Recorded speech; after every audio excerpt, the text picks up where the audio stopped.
For more reaction, let's bring in National Director of Priests for Life, Father Frank Pavone. He also does a lot of counseling. Also with us, board-certified OBGYN, Dr. Greg Marchand. Thank you so much for joining us. Father Pavone, I want to start with you first real quick. You know, fentanyl, the epidemic, it has gotten so bad after the state voted to decriminalize hard drugs in 2020. We know that criminal behavior, bad actions, they go hand in hand with drugs. You've done a lot of counseling. People don't realize that as a priest, you don't just preside over masses. You deal with the people and talk to them about what's going on. You take drugs. It's like basically an invitation to allow the devil to come into your life and take over your mind. The governor there in Oregon, now a leading champion, she was a leading champion of decriminalization. She had to institute a 90-day state of emergency earlier this year following more than 1,000 overdoses in last year alone. As a man of faith, do you see this leftist culture as anti-family values at this point? Oh, no doubt. It's a systematic attack on family values, but we're dealing with a mentality on the left that is wedded to the culture of death. We don't want to presume, we don't want to admit that there are consequences. You know, looking at it biblically, God says, you know, you have the choice. You can choose life or you can choose death. But what he says is you can't choose the consequences. If you choose the path of death, you're going to get curses. You choose the path of life, you get blessings. And we see on so many different issues, the mentality on the left rooted in this idea that, no, we can create our own truth. We can create our own consequences. Everything is up to our choice. If we choose that we want to go in a certain direction, well, then we can control everything. But then we end up hitting it up against a brick wall that says, no, you can't. Pivoting now to another issue that also has religious implications, but we want to focus right here with you, Doctor, on the medical implications. CVS and Walgreens recently made the decision to disperse abortion pills to customers with a prescription. This move has drawn praise from the White House and several pro-abortion groups. What do you think about this? I think you can. This is.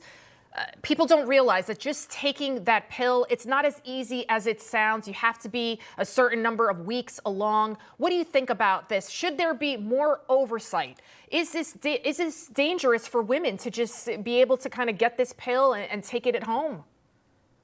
Yeah, you're exactly right. This is an extremely dangerous move. When the FDA first approved mifepristone for termination of pregnancy in 2000, they had a very robust REM strategy, or risk evaluation and mitigation strategy, that was making it only available for those practitioners who are going to dispense the pills themselves directly to the patient. There you had a doctor actually examining the patient, making sure they were within that window where the medication is safe to use and safe to use for the mother and will work, which is up to 70 days of pregnancy. But now we've totally removed that. While it's true you still need a prescription, you might as well not need the prescription because you can get that prescription from a telehealth prescriber, perhaps some doctor in California, perhaps one who doesn't even have malpractice insurance, so they don't have to worry about getting sued. And if you think the medical board in California would go after them for incorrectly prescribing abortion pills, I want to remind you that's the same state where the government there refused to go after Planned Parenthood when they were on video talking about selling fetal parts and the best way to make the most money. So this is very dangerous. We're just one step away from a horrible diversion where some well-meaning family member or a well-meaning friend goes and picks up this drug for a woman who's much further than 22, 23 weeks. And then you've got a horrible preterm birth suffering horrible disfigurements for its entire life.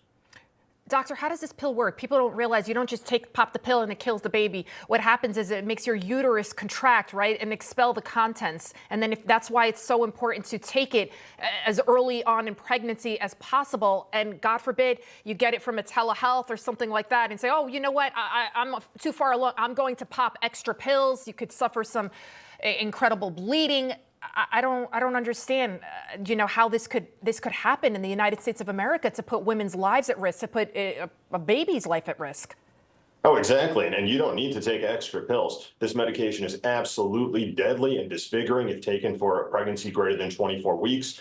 It does work well if used in the period that it's designed for, which is the first 10 weeks or 70 days of pregnancy. But following that, this pregnancy will start preterm labor in a preterm pregnancy. And, the worst case scenario, which unfortunately I'm quite certain we're going to see a lot of, is diversion happens. A woman at 24, 25, 26 weeks of pregnancy gets this, and we've got a horrible, severe preterm birth. That baby could suffer its whole life, 60 or 70 years, with mental retardation, paralysis, blindness, blindness, severe birth defects. I mean, this is a very, very serious situation. And I really wish the FDA would step back and re-implement their REMS strategy. And let's put this in the hands of just physicians who are going to examine the patient in front of them and prescribe it appropriately to the patient in front of them, not some game of telephone of telehealth prescribing across the country with no accountability. Father Pavone, how devastating is this for humanity? Well, you know, we at Priests for Life minister to a lot of women who have undergone these chemical abortion procedures, and they are suffering terribly. In fact, we submitted a brief to the Supreme Court, which is now looking at whether the FDA acted politically instead of basing their decision to eliminate these REMS and these different requirements based on medical science. The abortion lobby pushed them and pressured them to make it easier. And you know, my question is this, you know, why would a movement, the abortion rights movement in our country, that claims to care about women's health, push the FDA to eliminate regulations that are aimed at securing women's health? What are we doing here? This doesn't make any sense. So hopefully the Supreme Court will step in and fix this situation. Father Frank Pavone, Dr. Marchand, thank you so much for joining us for that in-depth conversation. Thank you.